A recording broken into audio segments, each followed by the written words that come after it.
बच्चों, कल्पना कीजिए आप अपने माता पिता के साथ एक बड़े चमचमाते मॉल या बाज़ार में गए हैं। वहाँ चारों तरफ रंग बिरंगे खिलौने, वीडियो गेम्स और स्वादिष्ट चॉकलेट सजी हुई हैं। ऐसे में आपके दिमाग में क्या आता है? ये भी लूँ, वो भी लूँ, वो वाला खिलौना ले जाऊँ या ये लेके जाऊँ। बस इसी मानवीय स्वभाव और बाज़ार के खेल को लेकर जैनेंद्र कुमार ने बाज़ार दर्शन पाठ में बहुत आसान शब्दों से समझाया है।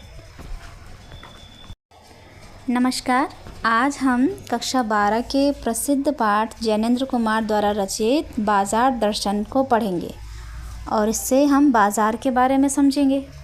लेखक जैनेंद्र कुमार इस पाठ की शुरुआत अपने एक मित्र के उदाहरण से करते हैं। उनका मित्र मामूली सामान लेने बाज़ार गया था, लेकिन लौटते समय ढेरों अनावश्यक सामान खरीद लाया। अब जब लेखक ने पूछा तो उन्होंने सारा दोष अपनी पत्नी पर मढ़ दिया। लेकिन लेखक कहते हैं कि असली खेल तो मनी बैग यानी कि पैसे की गर्मी का है। लोग अपनी परचेसिंग पावर यानी कि क्रय शक्ति को दिखाने के लिए ऐसी चीज़ें भी खरीद लेते हैं जिनकी उन्हें ज़रूरत ही नहीं होती। पैसा पावर है और लोग इस पावर का प्रदर्शन करने के लिए बिना सोचे समझे खर्च करते हैं। लेखक आगे बताते हैं कि बाज़ार में एक जादू होता है। यह जादू आँखों की राह से हमारे मन में काम करता है, लेकिन यह जादू कब असर करता है? जब आपका मन खाली हो और जेब भरी हो। जब मन खाली होता है तो बाज़ार की हर चीज़ अपनी ओर खींचती है। हमें लगता है कि हमारे पास यह भी नहीं है, वह भी नहीं है, और हम आराम के नाम पर बेकार की सुख सुविधाओं का सामान खरीद लेके आ जाते हैं। लेकिन जैसे ही इस जादू का असर उतरता है तो हमें एहसास होता है कि ये फैंसी चीज़ें आराम नहीं बल्कि हमारे जीवन में खलल डाल रही हैं। लेकिन क्या इस जादुई बाज़ार को कोई हरा सकता है? हाँ, लेखक यहाँ हमें मिलवाते हैं भगत जी से। भगत जी बरसों से चूरन बेच रहे हैं।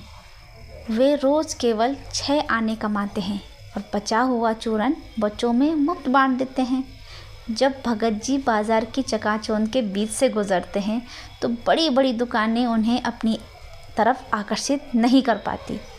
वे सीधे पंसारी की दुकान पर जाते हैं, अपनी ज़रूरत का जीरा और काला नमक खरीदते हैं और शांति से घर लौट आते हैं। बाज़ार का जादू भगत जी के सामने पूरी तरह फेल हो जाता है, क्योंकि उनका मन भरा हुआ है। उन्हें पता है कि उनकी ज़रूरत क्या है। लेखक जैनेंद्र कुमार इस पाठ के माध्यम से एक बहुत बड़ा संदेश देते हैं। बाज़ार को सार्थकता वही मनुष्य देता है जो जानता है कि उसे क्या खरीदना चाहिए। जो लोग केवल अपनी परचेसिंग पावर दिखाते हैं या उसके लिए ख़रीदारी करते हैं, वे बाज़ार में बाज़ारूपन यानी कि कपट बढ़ाते हैं। इससे ग्राहकों और दुकानदारों के बीच का मानवीय संबंध ख़त्म हो जाता है और वे एक दूसरे को ठगने की ताक में रहते हैं। ऐसा बाज़ार समाज के लिए केवल विनाशकारी ही होता है। तो बच्चों, बाज़ार दर्शन पाठ हमें यह सिखाता है कि बाज़ार हमारी ज़रूरतों को पूरा करने के लिए है, न कि हमें अपना गुलाम बनाने के लिए। मन पर नियंत्रण रखें, तभी आप बाज़ार का सही लाभ उठा पाएंगे। आशा है आपको यह सारांश अच्छे से समझ में आया होगा।